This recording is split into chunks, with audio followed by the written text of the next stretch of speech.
أعمالنا من يهده الله فلا مضل له ومن يضلل فلا هادي له وأشهد أن لا إله إلا الله وحده لا شريك له وأشهد أن محمدا عبده ورسوله أما بعد فإن خير الحديث كتاب الله وخير الهدى هدى محمد صلى الله عليه وسلم وشر الأمور محدثتها وكل محدثة بدعة وكل بدعة ضلالة وكل ضلالة في النار. أعوذ بالله من الشيطان الرجيم. يا أيها الرسول كلوا من الطيبات واعملوا صالحا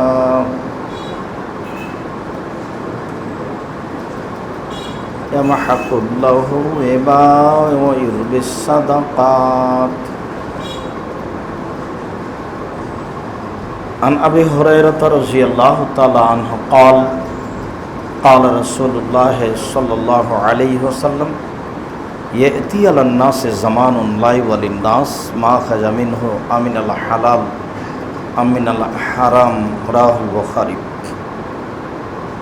عن أبي هريرة رضي الله تعالى عنه قال قال رسول الله صلى الله عليه وسلم إن الله طيب لا يقبل إلا طيبا إن الله أمر المؤمنين بما أمر به المرسلين ثم ذكر الرجل يطيل السفر أساس أكبر ويمد يديه ويقول يا ربي يا ربي ومطعمه حرام ومشربه حرام وملبسه حرام وغزي بالحرام أما يستجب الله رواه مسلم.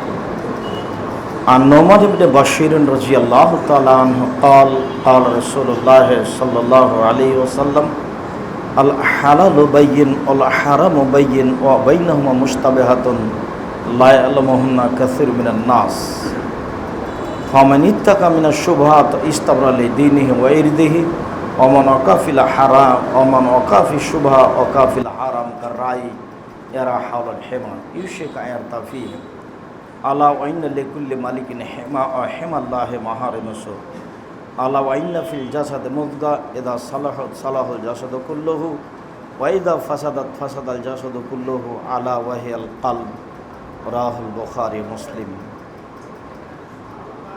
সম্মানিত মসজিদের মুসল্লি দিনী ভাই বোন, প্রশংসা আল্লাহর জন্য, শান্তি অবতীর্ণ হোক আল্লাহর রাসূলের উপর সাল্লাল্লাহু আলাইহি ওয়াসাল্লাম। 2020 সালের করোনা ভাইরাসকে লক্ষ্য করে আমরা জামিয়া সালাফিয়া ডাঙ্গিপাড়া বায়তুল হাম জামে মসজিদে নিয়মিত ধারাবাহিকভাবে পবিত্রতা ও সলাতের উপরে আলোচনা করে আসছি। আমাদের আলোচনার সূচনামূলক আলোচনা ছিল করোনাকে লক্ষ্য করে বিপজ্জনক ভয়াবহ করোনা অবস্থা থেকে বাঁচার জন্য মানুষ যে পদ্ধতি অবলম্বন করেছে, এই পদ্ধতি কি রাসূল সাল্লাল্লাহু আলাইহি সাল্লামের পদ্ধতি? রাসূল সাল্লাল্লাহু আলাইহি সাল্লাম পবিত্র পরিষ্কার পরিচ্ছন্ন জীবন থেকে বাঁচার জন্য যেসব পথ ও পন্থা অবলম্বন করেছেন তার এক বিস্তারিত বিবরণ দেওয়া হয়েছিল। তার সংক্ষিপ্তভাবে দুই একটি কথা আজকেও বলা যেতে পারে, পরে বিষয়টি উল্লেখ করছি। আর তা ছিল রাসূল সাল্লাল্লাহু আলাইহি সাল্লাম ঘুম থেকে উঠে হাতটা পানিতে ডুবাতে নিষেধ করলেন। তিনি বললেন হাতটা আগে ভালো করে 3 বার ধুয়ে নিতে হবে, তারপর হাতটা পানিতে ডুবিয়ে পানি উঠিয়ে অজু করতে হবে। অজু করার পদ্ধতিতে তিনি বলেছেন কবজি পর্যন্ত 3 বার ধৌত করতে হবে, তারপর হাতে পানি নিয়ে মুখে দিতে হবে। কিছুক্ষণ পরে কনুই পর্যন্ত ধোয়াই লাগবে। তখন তো কবজি ধোয়া পড়বে। তা আগেই কবজি পর্যন্ত তিনি 3বার কেন ধুইতে বললেন? তার মানে তিনি বলতে চাইলেন হাতে পানি নিয়ে মুখে পানি দিলে হাতকে আগে উপযুক্ত হতে হবে। যতক্ষণ পর্যন্ত হাতটা 3বার না ধোয়া হয়েছে ততক্ষণ পর্যন্ত সেই পানি মুখে দেওয়া যাবে এমনটা মানুষের জন্য পরিবেশ আসেনি। যার কারণেই তিনি কবজি পর্যন্ত হাত আগে 3বার ধৌত করতে বললেন। আবারও বলি, কোনোই পর্যন্ত হাত কিছুক্ষণ পরে ধোয়া পড়বে, তবুও তিনি কেন কবজি পর্যন্ত ধৌত করতে বললেন আমি আর আপনি না জানি, তবে কোনো রহস্য আছে। আরও তিনি বললেন যে ঘুম থেকে উঠে হাত পানিতে ডুবানো যাবে না, হাত আগে 3বার ধৌত করতে হবে। এইটা কিন্তু অজু নয়। ঘুম থেকে উঠে পানি ব্যবহার করার পূর্বে হাত 3বার ধৌত করতে হবে। এখন তো নল টিপলেই পানি আসে, এখন ধর বিষয়টি পরিবেশ নেই। তবে যে সময় বালতিতে পাত্রে পানি থাকতো, পানিতে আপনি হাত ডুবে অজু করবেন এমন অনুমতি নেই। আগে হাত ধৌত করতে হবে 3বার, তারপরে। বদ্ধ পানিতে পেশাব করতে তিনি কেন নিষেধ করলেন? সমস্যা কি? ফরজ গোসলের জন্য তিনি আগেই কেন অজু করতে বললেন? তার আগে তিনি কেন হাতকে মাটিতে মেজে হাতটা ধোয়ার পরে অজু আরম্ভ করতে বললেন? কেনই বা আগে হাত ধৌত করতে হবে, তারপরে হাত মাটিতে মাজতে হবে, তারপরে অজু করতে হবে? অজুর সময় তো হাত কবজি পর্যন্ত আমরা ধোবই, তাহলে আগে হাত এইভাবে ধৌত করতে হবে কেন? পেশাব পায়খানা থেকে পবিত্রতা অর্জন করার পরে হাত মাটিতে মেজে এমনভাবে ধুইতে হবে কেন? জরুরি আদেশ। ঘুম থেকে উঠলেই কেন মেশক করতে হবে? প্রত্যেকটা সলাতের পূর্বে এত শক্ত পদক্ষেপ মেশক করার কেন? তিনি বলছেন আমি ভারী মনে না করলে প্রত্যেক সলাতের সময় আমি অজু মেশক করার জন্য জোরালো আদেশ করে দিতাম। কেন মুখকে এইভাবে পরিষ্কার করতে হবে, দাঁতকে? কী বা রহস্য আছে? একজন মহিলা অপবিত্র হয়েছে, ফরজ গোসল করে পবিত্র হবে হায়েজ হলে, তো তাকে আবার অজু করতে হবে কেন? কেন বা জরুরি আদেশ তাকে অজু করার, হাত ভালো করে ধৌত করার? একটা মানুষ মারা গেছে, তাকে গোসল দিতে হবে, গোসল দেওয়ার পরে আবার আমাকে কেন গোসল করতে হবে? এখানে কি রহস্য আছে? মানুষ জানে না রহস্য কি আছে।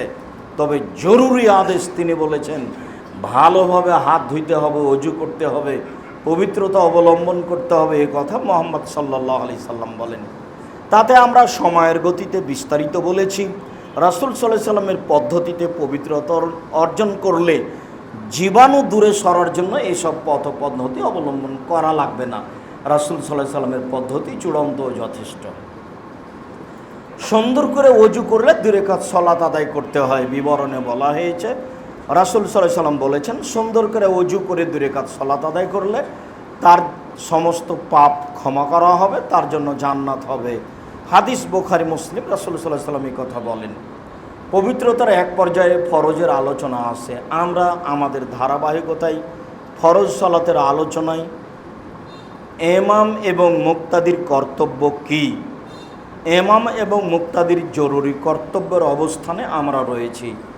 জামিয়া সালাফিয়া ডাঙ্গিপাড়া পবারাজ শাহী বাইতুল হাম জামে মসজিদের পক্ষ থেকে নিয়মিত ধারাবাহিক খুতবা দেখলে আমরা এসব ধারাবাহিক আলোচনা শুনতে পাবো বলে আশাবাদী। সম্মানিত দিনী ভাই বোন, আমরা আজকের আলোচনা ধারাবাহিককে বজায় রেখে নয়, ভিন্ন আলোচনা, তা হলো হালাল রুজি। আবারও যখন আমরা বাইতুল হাম জামে মসজিদে খুতবা দিব, তখন ধারাবাহিকতা বজায় রেখে খুতবা দেওয়ার চেষ্টা করব ইনশাল্লাহুল আজিজ। তবে আরও উল্লেখ্য যে রাসূল সাল্লাল্লাহু আলাইহি সাল্লাম একথা বলছিলেন যে রোগ জীবাণু মানুষের কাছ থেকে আরেকজনের কাছে যেতে পারে না। তিনি বলছেন এইভাবে, লা ইউদি শাইউন সায়া, একজনের রোগ ব্যাধি আরেকজনের কাছে যেতে পারে না। আবার বললেন, লা ইউদি শাইউন সায়া, একজনের রোগ ব্যাধি আরেকজনের কাছে যেতে পারে না। তিনি বললেন, লা ইউদি শাইউন সায়া, একজনের রোগ ব্যাধি আরেকজনের কাছে যেতে পারে না। পল্লীর একজন বেদুইন মানুষ সেই বৈঠকে ছিল, সে দাঁড়িয়ে বলল, যাই। একটা ওঁটকে চুলকানি ঘাও হলে বাকি সব ওঁটকে হয়ে যায়। জি, এরকম আছে। রোগ ব্যাধি একজনের কাছ থেকে আর একজনের কাছে চলে যায়। রাসূল সাল্লাল্লাহু আলাইহি সাল্লাম বললেন, তাহলে বলো দেখি মান আজরাবাল আওয়ালা, প্রথমটাকে কিভাবে হলো, সেইটা কোথা থেকে আসলো বলো। তখন পল্লীর মানুষ চুপ হয়ে গেল। চুপ হয়ে গেলে রাসূল সাল্লাল্লাহু আলাইহি সাল্লাম বললেন, মানুষকে যখন আল্লাহ তাআলা সৃষ্টি করেন তখন চারটা জিনিস সৃষ্টি করেছেন। খালাকা হায়াতাহ মওতাহা ও রিজকাহ মাসায়াবাহা। লিখে দিয়েছেন তার মরণ, লিখে দিয়েছেন তার জীবন, লিখে দিয়েছেন তার রুজি, লিখে দিয়েছেন তার রোগ ব্যাধি। সেই দিন যদি করোনা ভাইরাস লিখা হয়ে থাকে তাহলে পৃথিবীর কোনো মাধ্যম দিয়ে তাতে থেকে রক্ষা পাওয়া যাবে না। এটাই চূড়ান্ত, এরই নাম ধর্ম। আমরা মুসলিম হিসাবে এই ধর্ম বিশ্বাস করে বেঁচে আছি বলে আমাদের জোরালো দাবি। কোনো পথপন্থা নেই সেখান থেকে বাঁচা যেতে পারে, সেটা যদি পূর্বে লেখা থাকে। তবে একটা পথ আল্লাহ রাসূল বলেছেন, লাইরাদ্দুত তাকদীর ইল্লা বিদুয়া, খুব বেশি বেশি দোয়া করলে লিখিত ভাগ্য পরিবর্তন করা হয়। এ কথা মুহাম্মদ সাল্লাল্লাহু আলাইহি সাল্লাম বলেন। তবে তিনি এই কথা ওখানে বলেছেন, লা আদাওয়া, রোগ ব্যাধি একজনের কাছ থেকে আর একজনের কাছে যায় না। হাদিস বুখারী মুসলিম। তাতে আমরা উল্লেখ করেছি যে করোনা ভাইরাস এইটা ছোঁয়াচে রোগ নয়, তবে এইটা কি মহামারী? মহামারী হলে কয়েক সপ্তাহের মধ্যে সারা এলাকা, থানাকে থানা, জেলাকে জেলা, দেশকে দেশ খালি হয়ে যাবে।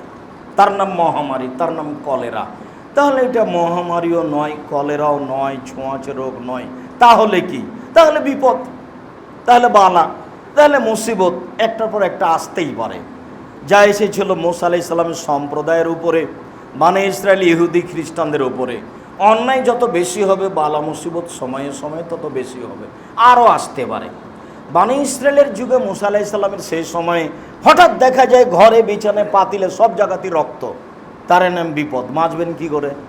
তরকারির পাতিলি খুলে দেখা যায় যে তরকারিতে রক্ত ভর্তি, বিছানে রক্ত ভর্তি, সব জায়গাতে ব্যাং, সব জায়গাতে ব্যাং, বিছানে ব্যাং, তরকারিতে ব্যাং, ভাত, সব কিছুতেই ব্যাং ভর্তি। এর নাম বিপদ, এর নাম আল্লাহর পক্ষ থেকে বালা মুসিবত। যদি করোনা ভাইরাস বালা মুসিবত হয় তাহলে বাঁচার মাধ্যম এগুলি নয়। তাতে তিনি বলেছেন বাঁচার মাধ্যম তখন হবে সলাত আদায় করা, তখন হবে দোয়া প্রার্থনা করা, তখন হবে ক্ষমা চাওয়া, তখন হবে জিকির করা, তখন হবে দান সাদকা খায়রাত করা। দান সাদকা দিয়ে বালা মুসিবত থেকে বাঁচা যায় বলে মুহাম্মদ সাল্লাল্লাহু আলাইহি সাল্লাম বলেন। সম্মানিত দিনী ভাই বোন, ধারাবাহিকতার আলোচনায় সময় সাপেক্ষে হবে হালাল রুজি। মানুষের জীবনে বেঁচে থাকার জন্য সবচেয়ে জরুরি কাজ, পৃথিবীতে মানুষের জীবনে তার চেয়ে আর কোনো জরুরি কাজ নেই। এত গুরুত্বপূর্ণ, এত জরুরি জোরালো কাজ মানুষের জীবনে নাই, সেটা হলো সলাত, নামাজ। মানুষের জীবনে এর চেয়ে কোনো গুরুত্বপূর্ণ জরুরি কোনো কাজ আছে বলে আমি আব্দুর রাজ্জাক বিন ইউসুফ, আমার যেটুকু ভাঙাচোরা বিদ্যা আছে তাতে আমি বিবেচনা করতে পারি না। আমার বিবেচনায় চূড়ান্ত এটাই যে মানুষের জীবনে সবচেয়ে গুরুত্বপূর্ণ কাজ হলো সলাত। কেননা সব ইবাদত নির্ভর করে সলাতের উপরে। সলাত এমন একটি ইবাদত যার উপরে নির্ভর করে অন্য অন্য ইবাদত। বিভিন্ন আলেম ওলামা, আব্দুর রাজ্জাক বিন ইউসুফ সহ আরও বক্তার মুখে কথা শুনেছি যে রাসূল সাল্লাল্লাহু আলাইহি সাল্লাম বলেছেন ইবাদতের জগতে সবচেয়ে দামি ইবাদত সিয়াম, রোজা। রোজা দিয়ে আল্লাহকে যত সন্তুষ্ট করা যায় আর কোনো ইবাদত দিয়ে আল্লাহকে তত সন্তুষ্ট করা যায় না বলে তিনি জাতির সামনে বলেছেন। হ্যাঁ, এই কথাই ঠিক। তবে যদি সলাত না থাকে তাহলে রোজার ইবাদত আল্লাহ কেটে দিবেন, সেটা যত দামি ইবাদত হোক না কেন। সলাত এমন একটি ইবাদত যার উপরে নির্ভর করে অন্য অন্য ইবাদত। আব্দুর রাজ্জাক বিন ইউসুফ সহ আরও বিভিন্ন লোকের মুখে শুনেছি ইবাদতের জগতে সবচেয়ে শক্তিশালী, ক্ষমতাধর, পাওয়ারফুল ইবাদত হলো দান। দানের মতো পৃথিবীতে কোনো শক্তিশালী ইবাদত নেই যে একটা থেকে আরেকটা ঘটাতে পারে। এটা অন্য কোনো ইবাদত পারে না, দানই পারে। দান করেছেন, এখানে কবর শাস্তি বন্ধ, এটা তার ক্ষমতা। এই কথা মুহাম্মদ সাল্লাল্লাহু আলাইহি সাল্লাম বলেন। দানই এমন একটা ভিন্ন ধরনের ইবাদত, আপনি দান করলেন, পাপ মিটে গেল। ওইভাবে পানি যেমন আগুনকে নিভিয়ে দিতে পারে, যেইভাবে, এই কথা মুহাম্মদ সাল্লাল্লাহু আলাইহি সাল্লাম বলেন। তিনি বলেন যে দান আল্লাহর রাগকে মিটিয়ে দিতে পারে, তার মানে একটা থেকে আরেকটা ঘটাতে পারে যা অন্য কোনো ইবাদত পারে না। এরপরেও দান যতই শক্তিশালী ইবাদত হোক না কেন, যদি সলাত না থাকে তাহলে এটা আল্লাহ কেটে দিবেন।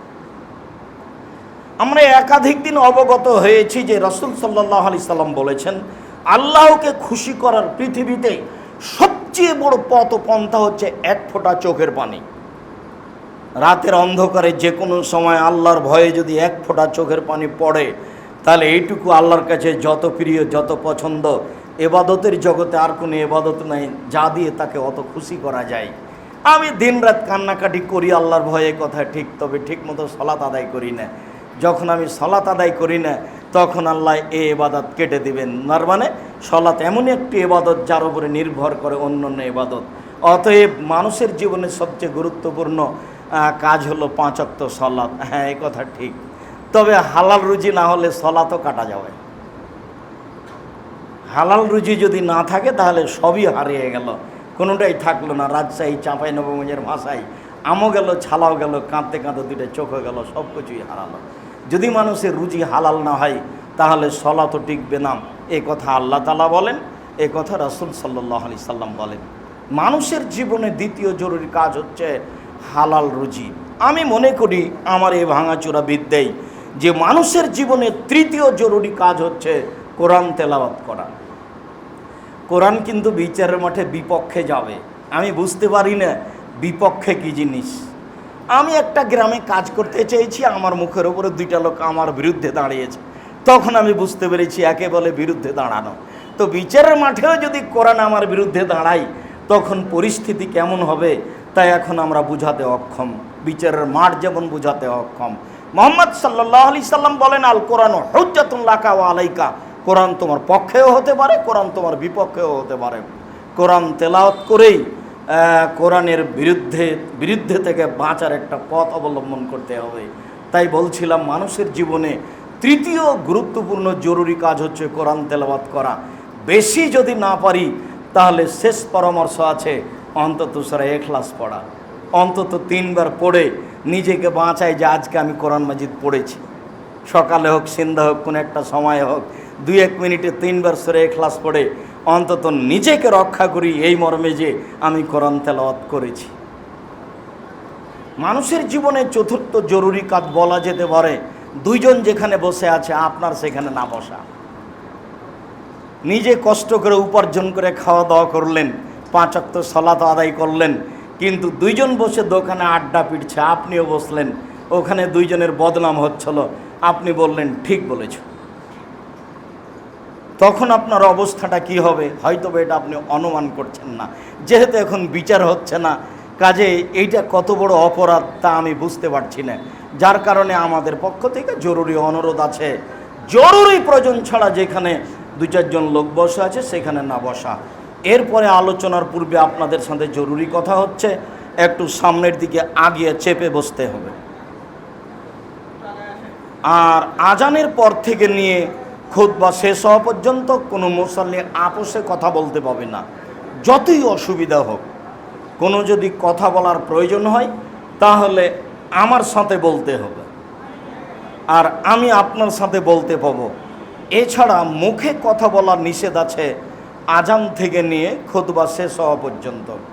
সম্মানিত দ্বীনি মুসলিম ভাই বোন, হালাল রুজি এ ব্যাপারে আল্লাহ তাআলা বলেন, ইয়া আইয়ুহান নাস কুলু মিম্মা ফিল আরদি হালালান তাইয়্যিবা। পৃথিবীর পুরুষ নারী যার নাম মানুষ, তোমরা সবাই হালাল রুজি খাও, যেইটা আমি মাটিতে উপার্জন করেছি রুজি হিসাবে। পৃথিবীতে যারা যেটাকে রুজি বলে তার যেটা হালাল সেটা খেতে হবে। আর আমাদের জন্য হালালের সাথে সাথে পবিত্র হতে হবে। কেন? গরু হালাল কিন্তু মরে গেছে, তখন হালাল হলেও আমি খেতে পাবো না, তখন আর আমার জন্য পবিত্র নয়। আল্লাহ তাআলা পৃথিবীর মানুষকে আদেশ করেন, পৃথিবীর মানুষ যাদের নাম মানুষ তোমরা হালাল রুজি খাও, এটা আল্লাহর আদেশ। এইবার আল্লাহ তাআলা সাধারণ মুমিন পুরুষ নারীকে আদেশ করেন। আল্লাহ তাআলা বলেন, ইয়া আইয়ুহাল্লাযীনা আমানু কুলু মিন তাইয়্যিবাতি মা রাযাকনাকুম, হে পৃথিবীর মুমিন পুরুষ নারী, আমি তোমাদেরকে যে রুজি দিয়েছি সেখান থেকে যেটা হালাল সেটা খাও। আমি অনেক রুজি দিয়েছি, মানুষ বিভিন্নভাবে রুজি উপার্জন করছে, করবে, তো আমি যেটা হালাল দিয়েছি, এই ছেলে সহসা স্থানে দাঁড়াও, সামনে এভাবে আসা যাবে না। আমাকে দেখতে পান আর না পান, যে যেখানে আছেন ভদ্রতা বজায় রেখে মুখ বন্ধ করে দাঁড়িয়ে থাকবেন, কষ্ট যতই হোক, শুলিও হবে না, ফাঁসিও হবে না। অতএব জায়গা পায়নি, জায়গার কারণে আর একজনকে ধাক্কা দেব, এমনটা হবে না, এমন কোনো ব্যবস্থাপনা এখানে আসেনি। জুমার দিন এমন একটা দিন, যেই দিন সূর্য ওঠার পর থেকে নিয়ে আজান পর্যন্ত যে যত পারে সলাত আদায়ের অনুমতি আছে, অথচ রমজান মাসে লাইলাতুল কাদরে অনুমতি নেই। রমজান মাসে লাইলাতুল কাদরে 8 রাকাতই পড়তে হবে, রাত যত দামি হোক। রমজান মাস যত দামি হোক না কেন, লাইলাতুল কাদর যত দামি হোক না কেন, ধরে নিলাম পৃথিবীতে যত দিন আছে, যত রাত আছে, তার সবচেয়ে দামি রাত, সবচেয়ে দামি মাস, এ কথাই ঠিক। এরপরেও 8 রাকাতের বেশি সালাত আদায় করবেন, এ অনুমতি নেই। এই অনুমতি শুধু কাবা ঘরে আছে, পৃথিবীর আর কোথাও নেই। পৃথিবীর যে কোনো মসজিদে 2 রাকাত সালাত আদায় করলে যত নেকি হবে, মসজিদে নববীতে 2 রাকাত সালাত আদায় করলে তার চেয়ে 1000 গুণ বেশি নেকি হবে। পৃথিবীর যে কোনো মসজিদে 2 রাকাত সালাত আদায় করলে যত নেকি হবে, বাইতুল মুকাদ্দাস জেরুজালেমে অবস্থিত সেই মসজিদে আকসাতে 2 রাকাত সালাত আদায় করলে তার চেয়ে 1000 গুণ বেশি নেকি হবে। তবে ওই মসজিদে নববীতে রাতে সালাত আদায় করলে 8 রাকাতের বেশি অনুমতি নেই। শুধুমাত্র দিন রাত সালাত আদায় করা যাবে কাবা ঘরে। রাত নেই, দিন নেই, দুপুর নেই, সন্ধে নেই, সূর্য ডুবা নেই, উঠা নেই, মাথার উপরে নেই, কাবা ঘরে কোনো নিষিদ্ধ সময় নেই। এরপরে পৃথিবীতে দ্বিতীয় যেটা সালাত আদায়ের জন্য দামি সময়, সেটা হলো জুমার দিন সূর্য ওঠার পর থেকে নিয়ে আজান পর্যন্ত। এখানে কোনো রাকাতের হিসাব নেই, যে যা পারে। আজান হয়ে গেলে কেউ কারোর সাথে কথা বলতে পাবে না, কাঁধ ডিঙিয়ে কেউ সামনে আসতে পাবে না।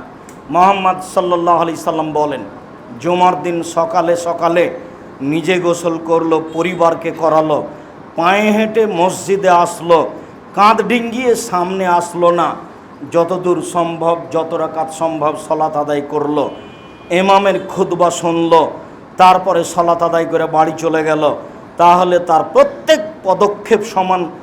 1 বছর তাহাজ্জুদ পড়লে জানে কি হয় তাই হবে, 1 বছর নফল সিয়াম পালন করলে জানে কি হয় তাই হবে। বুঝাতে পারিনি এখনো। প্রত্যেক পদক্ষেপ সমান। 1 বছর তাহাজ্জুদ, 1 বছর নফল রোজা। 1 বছর নফল রোজা রাখলে যত নেকি হবে, 1 বছর তাহাজ্জুদ পড়লে যত নেকি হবে, প্রত্যেক পদক্ষেপ সমান তত নেকি হবে। তার নাম জুমার দিন। যদি বুঝাতে না পারি তাহলে আমি অক্ষম, যার কারণে মাঝে মধ্যে বলি যে আমাদের দিয়ে যদি হয় তাহলে তুমি জাতির সামনে আমাদেরকে গ্রহণীয় করো। তার মানে এত দামি কথা জাতির তো জানা দরকার। মুহাম্মদ সাল্লাল্লাহু আলাইহি সাল্লাম 1450 বছর পূর্বে চলে গেছেন, কথা এইভাবে রেখে দিয়েছেন, হাদিসে আছে। আর বাংলাদেশের শতকরা 98টা মসজিদে কেসা কাহিনী দিয়ে জুমার খুতবা হলো, কেসা কাহিনী দিয়ে, আরও কত কি দিয়ে, রূপক কথা দিয়ে, আর কোন কোন মানুষের প্রশংসা দিয়ে জুমার খুতবা হলো। অথচ সেখানে হাদিসও থেকে গেল, কোরআনও থেকে গেল। আমি যে কথা বলছি এই কথা মুহাম্মদ সাল্লাল্লাহু আলাইহি সাল্লাম আজ থেকে নিয়ে 1450 বছর পূর্বে বলেছেন। এই কথার ভিতরে সরিষা ঢোকার মতো অন্তত মানুষের ক্ষমতা নেই। কিয়ামত পর্যন্ত যা বলছি এভাবেই দেখে যাবে। 1 বছর নফল সালাত আদায় করলে জানে কি হবে, তাহাজ্জুদ পড়লে 1 বছর নফল রোজা আদায় করলে জানে কি হবে, প্রত্যেক পদক্ষেপ সমান তাই নাকি হবে, এই কথা মুহাম্মদ সাল্লাল্লাহু আলাইহি সাল্লাম বলেন, আমি বলিনি। এ কথা পৃথিবীর কোনো পীর বলেননি, এ কথা পৃথিবীর কোনো ইমাম বলেননি, এই কথা পৃথিবীর কোনো সাহাবী বলেননি, এ কথা উমরের নয়, এই কথা আবু বকর সিদ্দিক রাদিয়াল্লাহু তাআলা আনহুর নয়, এই কথা স্বয়ং মুহাম্মদ সাল্লাল্লাহু আলাইহি সাল্লামের। তার নাম জুমার দিন। এই কথা বলে আপনাকে বলতে চেয়েছি, জুমার দিনের দাম দিতে শিখতে হবে। আগে সামনে আসলে আগে আসতে হবে, পরে এসে সামনে আসার চেষ্টা করবেন না ভুল হিসাব। আর একজনকে কষ্ট দেওয়ার চেষ্টা করবেন না। যে যেখানে আছেন ভদ্রতা বজায় রেখে আমাকে দেখতে পান আর না পান, কান লাগিয়ে কথা শুনবেন। প্রত্যেকটা কথার কোটি টাকা মূল্য, এমন হিসাব করে আপনাকে দাঁড়িয়ে থাকতে হবে। আমি আপনার দিনই ভাই, শত দিন বলেছি বাংলাদেশের মাটিতে, বিভিন্ন দেশের মাটিতে 90 সাল থেকে নিয়ে এখন পর্যন্ত আমি কোনো অপ্রয়োজনীয় বাক্য বলিনি। 90 সাল থেকে নিয়ে এখন পর্যন্ত আমি কোনোদিন কোনো দল মাঝহাবকে লক্ষ্য করে কথা বলিনি। 90 সাল থেকে নিয়ে এখন পর্যন্ত আমি কোনোদিন ব্যক্তিকে সামনে রেখে কথা বলিনি।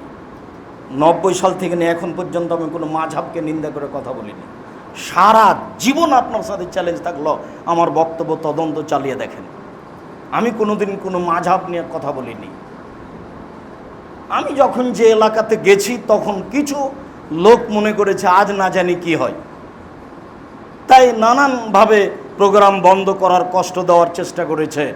আমি চলে গেল, আমার বক্তব্য আছে জাতির সামনে বিবেচনা করার জন্য, আজীবন মানুষের সময় থাকলো। ফাঁকি দিনে বলে আমার দাবি, আমার জীবনে আমি কোনোদিন কোনো মানুষকে ফাঁকি দিয়ে নিজের সুবিধার জন্য একটা বাক্য বলেছি তা আমার মনে বলে না। কোনোদিন মানুষের কাছে আমি পথ খরচ পাথেও চাইনি। কোনোদিন আমি কোনো মানুষকে হিসাব করে বক্তব্য শক্ত হলে কী যে বলবে এরকম হিসাব করে কোনোদিন কোনো বাক্য বলিনি। সম্মানিত দিনী ভাই বোন, মানুষের জীবনে হালাল রুজির অতীব প্রয়োজন। আল্লাহ তাআলা পৃথিবীর সব মানুষকে বলেন হালাল রুজির কথা। আল্লাহ তাআলা পৃথিবীর সব মুমিন পুরুষ নারীকে বলেন হালাল রুজির কথা। এবার আল্লাহ তাআলা নবী রাসূলকে বলছেন হালাল রুজির কথা। ইয়া আইয়ুহার রাসূল কুলু মিনাত তাইয়্যিবাত আমাল সালেহা, হে নবী রাসূলগণ আপনারা হালাল রুজি খান আর সৎ আমল করেন। এটা নবী রাসূলকে আদেশ করেন আল্লাহ, যে আপনারা হালাল রুজি খান আর সৎ আমল করুন। নবী রাসূলকে আদেশ করছে, তার মানে নবী রাসূলকে হালাল রুজি খেতে হবে, নইলে সব হারাবে, নবীরও হারাবে। নবী ও মানুষ, তিনি অন্য কিছু না। আর বলেন সৎ আমল করেন, সব আমল সৎ নয়। মাগরিবের পরে 2 রাকাত সুন্নাত পড়তে হবে, এটা সৎ আমল। কিন্তু মাগরিবের পরে 6 রাকাত সুন্নাত পড়লে 12 বছরের পাপ ক্ষমা হয়ে যাবে, 12 বছরের নেকি হবে, নগদ জান্নাত, এটা সৎ আমল নয়। আপনি কষ্ট করে, আপনাকে আমি দেখেছি কতদিন, আরও 5 জন দেখেছে, আপনি কষ্ট করে মাগরিব পড়বে 6 রাকাত সুন্নাত পড়ছেন, তাড়াহুড়া করে করছেন। আরও নামাজ আপনার আছে রাইফেলের গুলির মতো, ধর্ম পাগল নয়। নিজের বিবেচনার অনেক দাম আছে। নিজের বিবেচনা দিয়ে জমি জায়গা চাষ করেন, নিজের বিবেচনা দিয়ে ব্যবসা বাণিজ্য করেন, নিজের বিবেচনা দিয়েই ধর্মকে ভাবতে হবে। মৌলানা সাহেবকে বললেন, আব্দুর রাজ্জাক সাহেব আমার একটা মেয়ে জন্ম নিয়েছে, আকিকা করব কবে? আরে যেদিন করেন করলেই হবে। আব্দুর রাজ্জাক সাহেব কবে? 7 দিনের আগেও হবে না, পরেও হবে না। তাহলে দুই রকম হয়ে গেল। বিবেচনার দাম আছে, বিবেচনার দাম আছে। মাগরিবের পরে 2 রাকাত সুন্নাত, এটাই চূড়ান্ত। মাগরিবের পরে 6 রাকাত সুন্নাত, এটা চূড়ান্ত নয়, কিয়ামত পর্যন্ত হবে না চূড়ান্ত। রাসূলকে দাম দেওয়ার চেষ্টা করতে হবে, মানুষকে নয়। বেশি ইবাদত করে জান্নাত হবে না। দুরুদে ইব্রাহিমই পড়তে হবে, যার নাম দুরুদ, আল্লাহুম্মা সাল্লি আলা সাইয়্যিদিনা মাওলানা নাবিয়ানা মুহাম্মাদের নাম দুরুদ নয়। এ দিয়ে রাসূলকে খুশি করা যাবে না, এটা সৎ আমল নয়। কবরে টাকা 10টা দান করেছি, মসজিদও দান করেছি, এটাও দান ওটাও দান, কোনটা সৎ আমল? এখানে এদেরকে 10 টাকা দান করেছি, ওরা দিবস পালনের জন্য রাস্তা ঘেরা আছে, বলছে আমাদের কালকে খেলাধুলা হবে, 20 টাকা দিয়ে যান। তো খেলাধুলা করবে, সেখানেও 20 টাকা দিলাম, এখানেও 20 টাকা দিয়েছি, দান তো দুটাই, কোনটা সৎ আমল? আল্লাহ তাআলা বলেন, নবী রাসূল শোনেন, আপনারা হালাল রুজি খানার সচেতনা করতে হবে। শতামলই আল্লাহর দরবারে কবুল হবে। শতামল যেটা, সেটা হলো হুবহু যেটা রাসূলের কর্মের সাথে মিল খেয়েছে সেটা। আবার জাল হাদিস আছে প্রায় 3 লক্ষ, আমাদের বাড়িতে আছে প্রায় 10,000। টাকার গায়ে লেখা আছে চাহিবে মাত্র ইহার বাহককে দিতে বাধ্য থাকিবে। আমি আব্দুর রাজ্জাক বিন ইউসুফ 10,000 জাল হাদিস যে কোনো সময়ে দেখানোর জন্য প্রস্তুত রয়েছে। তার মানে বলেছেন রাসূল সাল্লাল্লাহু আলাইহি ওয়াসাল্লাম বলেন, তাহলে সেটা হাদিসে কথা ঠিক নয়। খালি বললেই তো হবে না। ফাজাইল আমল বইয়ে লেখা আছে যে 1 ওয়াক্ত নামাজ কাজা করলে 80 হোক বা জাহান্নামে থাকতে হবে। নিচে বলা আছে হাদিসে আছে। তো কোথায় আছে? না হাদিসে আছে। তো খুঁজেন, তাহলে মরা পর্যন্ত খুঁজেন, কোথায় পাওয়া যায়? মুহাম্মদ সাল্লাল্লাহু আলাইহি ওয়াসাল্লাম যেখানে শুয়ে আছেন সেই জায়গাটা আরশের চেয়ে উত্তম, কোথায় আছে? বলে হাদিসে আছে। কিভাবে হয় এটা? আদম আলাইহিস সালাম ভারত থেকে হজ করতে গেলেন 60,000 বার। 60,000 বার যদি হজ করেন তাহলে 60,000 বছর বয়স হতে হবে, না হলে তো বছরে একবার হজ। এখন 60,000 বছর বেঁচে ছিলেন কিনা সেটাও একটা বিবেচনার বিষয়। এত শক্ত ইতিহাস কোথায় পাবেন? আদম আলাইহিস সালাম 60,000 বছর বাঁচলেন কি না? ঢোকার সময়তে দেখছেন যে গেটে লেখা আছে লা ইলাহা ইল্লাল্লাহ মুহাম্মদ রাসূলুল্লাহ। তো ফল খেয়ে নিয়ে ভুল করেছেন, 300 বছর ক্ষমা চাইলেন। তো এক পর্যায়ে বলছেন আদম, আল্লাহ 300 বছর ক্ষমা চাইলাম, ভুলের কারণে ক্ষমা তো হলো না। তো জান্নাতের গেটে লেখা আছে লা ইলাহা ইল্লাল্লাহ মুহাম্মদ রাসূলুল্লাহ। মুহাম্মদ অবশ্যই কোনো দামি মানুষ হবেন, নইলে আপনার সাথে কেন নামটা লেখা আছে? যাক, এখন আমি তার দোহাই দিয়ে ওসিলা দিয়ে আমি ক্ষমা চাচ্ছি, তুমি আমাকে মাফ করো। তখন আল্লাহ বলছেন, আদম তুমি এমন একটা মানুষের নামে ক্ষমা চেয়েছো, এখন আর আমি ক্ষমা না দিয়ে পারছি না, যাও তোমাকে ক্ষমা করে দিলাম। আল্লাহ বলছেন যে আদমকে আমি সব কিছু শিখিয়ে দিয়েছি, আর লা ইলাহা ইল্লাল্লাহ মুহাম্মদ রাসূলুল্লাহ ওয়াসিলা ধরে জান্নাতে যেতে হবে, এটাই তিনি জানলেন না। অথচ তিনি আদম সব কিছু জানেন। ধর্ম পাগল হয়ে গেছে। ধর্ম রাজশাহী চাঁপাইনবাবগঞ্জের হাওয়াই লাড্ডু দোনো হাত মে লাড্ডু হয় চায়সকো খালে বল হিসাব হুজুরকে তওবা করে আসতে হবে, এ কথাই চূড়ান্ত। লা ইলাহা ইল্লাল্লাহ মুহাম্মদ রাসূলুল্লাহ ওয়াসিলা কে বলেছে? ওটা ওয়াসিলা নয়।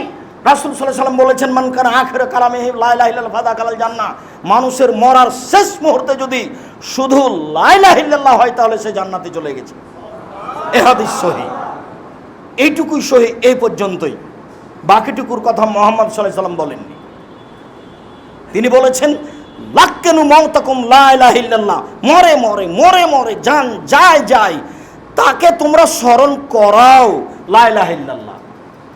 লা ইলাহা ইল্লাল্লাহ বললেই সে জান্নাতে চলে যাবে, এই কথা মুহাম্মদ সাল্লাল্লাহু আলাইহি ওয়াসাল্লাম বলেন। বাকিটুকুর কথা মুহাম্মদ সাল্লাল্লাহু আলাইহি ওয়াসাল্লাম বলেননি। রাসূল সাল্লাল্লাহু আলাইহি ওয়াসাল্লাম বলেন আফদালু যিকরি লা ইলাহা ইল্লাল্লাহ, সবচেয়ে উত্তম জিকির হলো লা ইলাহা ইল্লাল্লাহ। তিনি এটুকুই বলেছেন, শুধু লা ইলাহা ইল্লাল্লাহ। পৃথিবীতে সবচেয়ে দামি জিকির সুবহানাল্লাহ জিকির, আলহামদুলিল্লাহ জিকির, আল্লাহু আকবার জিকির, লা ইলাহা ইল্লাল্লাহ জিকির, আরও দুয়া সব জিকির, কিন্তু সবচেয়ে দামি জিকির হলো লা ইলাহা ইল্লাল্লাহ। তখন তিনি লা ইলাহা ইল্লাল্লাহ, লা ইলাহা এ পর্যন্ত বলে থামেননি। তখন তিনি ইল্লাল্লাহ এ পর্যন্ত বলে থামেননি। তখন তিনি আল্লাহ আল্লাহ এই পর্যন্ত বলে থামেননি। তখন তিনি হু হু এ পর্যন্ত বলে থাকেননি। তার মানে লা ইলাহা ইল্লাল্লাহ শুধু শতামল, বাকিগুলি সব অশতামল, কুণ্ডা দিয়ে টিকা যাবে না।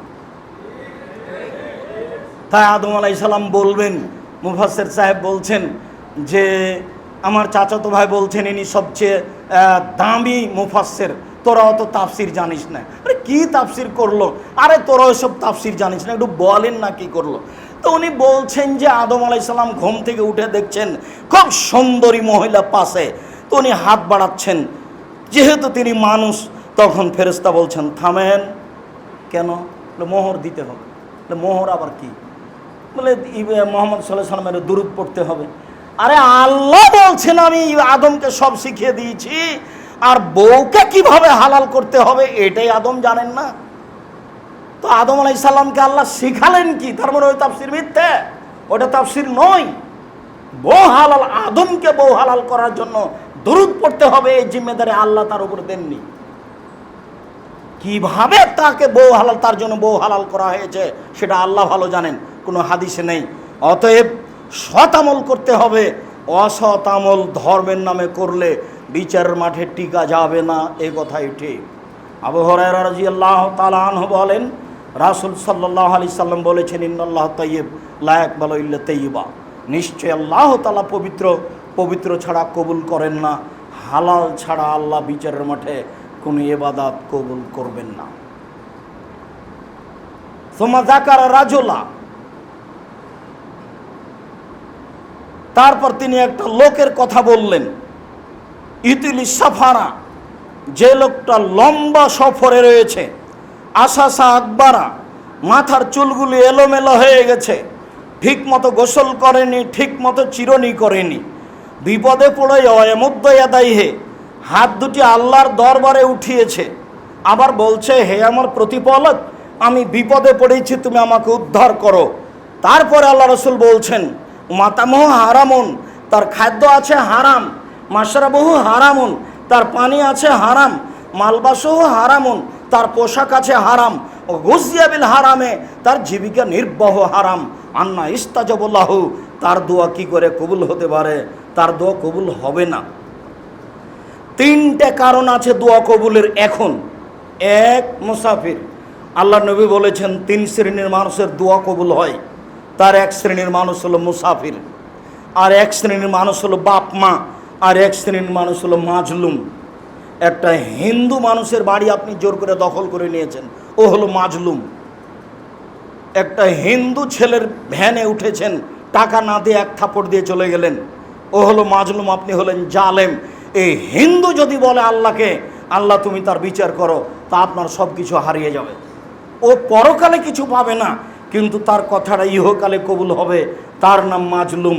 মাজলুমের কথা কবুল হয়, মুসাফিরের কথা কবুল হয়, বাপ মায়ের কথা কবুল হয়, মাজলুমের কথা কবুল হয়। লোকটা বিপদে পড়েছে, কোনো জুলুম তার উপরে হচ্ছে, লোকটা মুসাফির আছে, আবার হাত তুলে দোয়া করলে হাত ফেরত দেওয়া হয় না। হাত তুলে দোয়া করলে আল্লাহ একটু লজ্জা পায়, কেমনে হাতখান ফিরিয়ে দিই, আচ্ছা যাও, যেটা তুমি চাচ্ছ সেটা দিয়ে দিলাম। এটা আল্লাহর বৈশিষ্ট্য। হাত তুলে দোয়া করলে খালি হাত ফিরিয়ে দিতে লজ্জা পান। তাহলে মুসাফির দোয়া কবুল হবে, তাহলে মাজলুম দোয়া কবুল হবে, তাহলে হাত তুলে দোয়া করছেন তার মানে দোয়া কবুল হবে। এতগুলি অবস্থান থাকার পরেও কবুল হলো না কেন? পানি হারাম ছিল, খাদ্য হারাম ছিল, পোশাক হারাম ছিল, জীবিকা নির্বাহ হারাম ছিল, দোয়া কবুল হলো না, যদিও বিপদে আছে। সম্মানিত দিনী ভাই বোন, বলছিলাম ইবাদতের জগতে সবচেয়ে গুরুত্বপূর্ণ কাজ হলো হালাল রুজি। সালাত সবচেয়ে দামি ইবাদত, মানে গুরুত্বপূর্ণ ইবাদত, এটা আমি বুঝলাম, কিন্তু সালাত নির্ভর করে হালাল রুজির ওপরে। তাই তো বোঝা গেল শেষ পর্যন্ত তো কিছুই হলো না, থেকে গেল একটু কথা, হাত তুলে দোয়া। হাত তুলে দোয়া কবুল হয়, এই কথাই ঠিক। চন্দ্রগ্রহণে হাত তুলে দোয়া করতে হয়, সূর্যগ্রহণে হাত তুলে দোয়া করতে হয়, বিপদে পড়ে হাত তুলে দোয়া করতে হয়, ছেলে মেয়ের জন্য হাত তুলে দোয়া করতে হয়, কবরস্থানে গিয়ে হাত তুলে দোয়া করতে হয়, কাবাঘর দেখে হাত তুলে দোয়া করতে হয়, সাফা পাহাড়ে উঠে হাত তুলে দোয়া করতে হয়, মারোয়া পাহাড়ে উঠে হাত তুলে দোয়া করতে হয়। পরের 2 দিন পাথর মারার পরে প্রথম 2টি এর পিলারের পাশে আপনার জামরাতে হাত তুলে দোয়া করতে হয়। হাত তুলে দোয়া করলে আল্লাহ খালি হাত ফিরিয়ে দেন না, এই কথাই ঠিক। তবে সালাতের পরে, বক্তব্যের পরে, জানাজার পরে, সভা সমিতির পরে, ঈদের মাঠে, বিবাহের বৈঠক শেষে এইসব জায়গাতে হাত তুলে দোয়া করলে রাসূলকে অপমান করা হয়, এ কথাও ঠিক। হাত তুলে আপনি দোয়া করেন। একটা বই পাওয়া যায় আব্দুর রাজ্জাক বিন ইউসুফের, বইটার নাম হচ্ছে আইনে রাসূল সাল্লাল্লাহু আলাইহি ওয়াসাল্লাম দোয়া অধ্যায়। জানি না আপনি কিনেছেন কি না, আমার জানা নাই। তবে যদি না কিনে থাকেন তাহলে জীবনের একটা বড় ভুলের মধ্যে এটা একটা ভুল। আমি কত শ্রম দিয়েছি এটা আপনাকে আমি বুঝাতে চাচ্ছি না, তবে আমি চেষ্টা করেছি কত শহীদ হাদিস আছে হাত তুলে দোয়া করার, সেটা জমা করার চেষ্টা করেছি। কত জয়ীফ হাদিস আছে হাত তুলে দোয়া করার, সেটা জমা করার চেষ্টা করেছি। কতটা স্থানে আল্লাহর নবী হাত তুলে দোয়া করেছেন, সেই জায়গাগুলো উল্লেখ করার চেষ্টা করেছি। আর আপনার কাছে 100 টাকাই ভারী হলো, এত শ্রম আপনার কাছে মূল্যায়ন করা হলো না।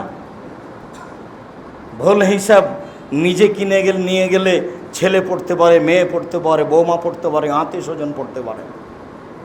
আর আমার জীবনের সবচেয়ে গুরুত্বপূর্ণ কাজ হচ্ছে মাসিক আল ইতিসাম পত্রিকা, জামিয়া সালাফের মুখপাত্র পত্রিকা মাসিক আল ইতিসাম পত্রিকা, যাতে 50টা প্রশ্নের উত্তর আছে। দুয়ার বইটি কিনলে আমার ব্যক্তিগত উপকার হবে, আর মাসিক আল ইতিসাম পত্রিকা ক্রয় করলে জাতির উপকার হবে। কোনোদিন পৃথিবীর কোনো বাঙালি যেন মাসিক আল ইতিসাম পত্রিকাকে দুর্বল দৃষ্টিতে না দেখে। এর জন্য আমি বলে যাচ্ছি, জব আমাকে দিতে হবে না, দিলে আপনাকে দিতে হবে। আমি 50টা প্রশ্ন উত্তর দেওয়ার চেষ্টা করেছি। 10 জন মুফতির মাধ্যমে সবাকেই বেতন দেওয়া হয়। যারা কর্মচারী তাদের বেতন দেওয়া হয়, যারা মুফতি তাদের বেতন দেওয়া হয়। আমি খাকসার সাধারণ মানুষ আপনাদের সাথে আছি। আমি নিজে ইবাদত করে বিচারের মাঠে টিকতে পারবো, এটা আমার মনে বলে না। যদি আপনাদের পক্ষ থেকে কোনো দোয়া থাকে, যদি আপনাদের পক্ষ থেকে আল্লাহর কাছে কোনো কথা কবুল হয়ে যায়, তাহলে হয়তো সফল হতে পারবো কি না তা আমি বলতে পারছি না। জাতির সামনে আমি ধর্মের নামে কোনোদিন ফাঁকি দিইনি, তবে জাতি যতটুকু মূল্যায়ন করেছে, আমার না চাইতে টাকা দিয়েছে, সেই টাকার জবাব যদি আমাকে বিচারের মাঠে দিতে হয় তাহলে কি হবে তা আমি বলতে পারছি না। তবে আমি জাতির কাছে কোনোদিন পয়সা চাইনি। আমি জাতিকে বলেছি, জামিয়া সালাফি আপনাদের জন্য থাকছে সম্পদ। আমার মনে বড় সাধ, এদেশের মাটিতে আমি উন্নত মানের প্রতিষ্ঠান গড়বই গড়ব ইনশাআল্লাহ, যেখানে বাংলা, ইংরেজি, আরবি উন্নত মানের শিক্ষা ছেলেমেয়েরা করবে এবং জাতির অন্যায়ের বিরুদ্ধে লড়বে মুখে কলমে মিডিয়ায়। এই অপেক্ষায় আমি আছি। সেটাই জামিয়া সালাফিয়া। সবাকেই সম্ভব হলে অর্থ দিয়ে, না হলে দোয়া দিয়ে, না হলে মুখে একটু বলে যে আল্লাহ তুমি জামিয়া সালাফিকে কবুল করো, এটুকু অংশগ্রহণ করার জন্য পৃথিবীর বাঙালির কাছে আমি অনুরোধ জানিয়েছি। যারা যেখানে আছে, জামিয়া সালাফের মুখপাত্র পত্রিকা মাসিক আল ইতিসাম পত্রিকা, আজকেও যাওয়ার সময়তে তাকে মূল্যায়ন করার চেষ্টা করতে হবে। দাম 10 টাকা হোক আর 20 টাকা হোক, যেটাই হোক না কেন। সম্মানিত দিনী ভাই বোন, বলছিলাম রাসূল সাল্লাল্লাহু আলাইহি সাল্লাম বলেন, আল হালালু বাইয়িন, হালাল হচ্ছে স্পষ্ট, আল হারামু বাইয়িন, হারাম হচ্ছে স্পষ্ট, ও বাইনাহুমা মুস্তাবিহাতুন, এই দুইটার মধ্যে একটা সন্দেহযুক্ত খাদ্য রয়েছে, সন্দেহযুক্ত ব্যবসা রয়েছে, সন্দেহযুক্ত চাকরি রয়েছে, সন্দেহযুক্ত উপার্জন রয়েছে। বুঝতে পারিনি এটা ঠিক না বেঠিক। পরের বাক্যে রাসূল সাল্লাল্লাহু আলাইহি সাল্লাম বলেন, ফামান ইত্তাকা মিনাশ শুবহাত, সন্দেহ থেকে যদি মানুষ বেঁচে যায়, ইস্তাবরালি দীনহি ওয়া ইরজিহি, সে তার উপার্জনকে, তার সম্মানকে, তার দিনকে ঠিক করে নিল। সন্দেহের মধ্যে যাব না, তাহলে সে তার দিনকে ঠিক করে নিল, সে জান্নাতে যাবে। অমান আকাফি শুবহাতে আকাফিল হারামে, যে সন্দেহের মধ্যে পড়লো সে হারামের মধ্যে পড়লো। চূড়ান্ত সিদ্ধান্ত নেই যার, সেটা চূড়ান্ত হারাম। চূড়ান্ত সিদ্ধান্ত নেই যার, সেটা চূড়ান্ত হারাম। যে চাকরির চূড়ান্ত সিদ্ধান্ত নেই সেটা চূড়ান্ত হারাম। যে ব্যবসার চূড়ান্ত সিদ্ধান্ত নেই সেটা চূড়ান্ত হারাম। যেই জমি জায়গার চূড়ান্ত সিদ্ধান্ত নেই সেই জমি জায়গা ভোগ করা চূড়ান্ত হারাম। দলিল খুঁজে পায় না, তবে আমার বাপদাদা ভোগ করে আসছে, ছেড়ে দিতে হবে ওই জমি, মরলেই সব কিছু বন্ধ। ছেলেমেয়ের সুবিধার জন্য ওখানে যেতে হবে না। আমি কিন্তু আপনাকে রুজি কম করে উপার্জন করতে বলিনি, আমি সবসময় আপনাকে রুজি বেশি করে উপার্জন করতে বলি। আমি চকলেট বিক্রি করে খেতে বলেছি, এটা শেষ স্তরে।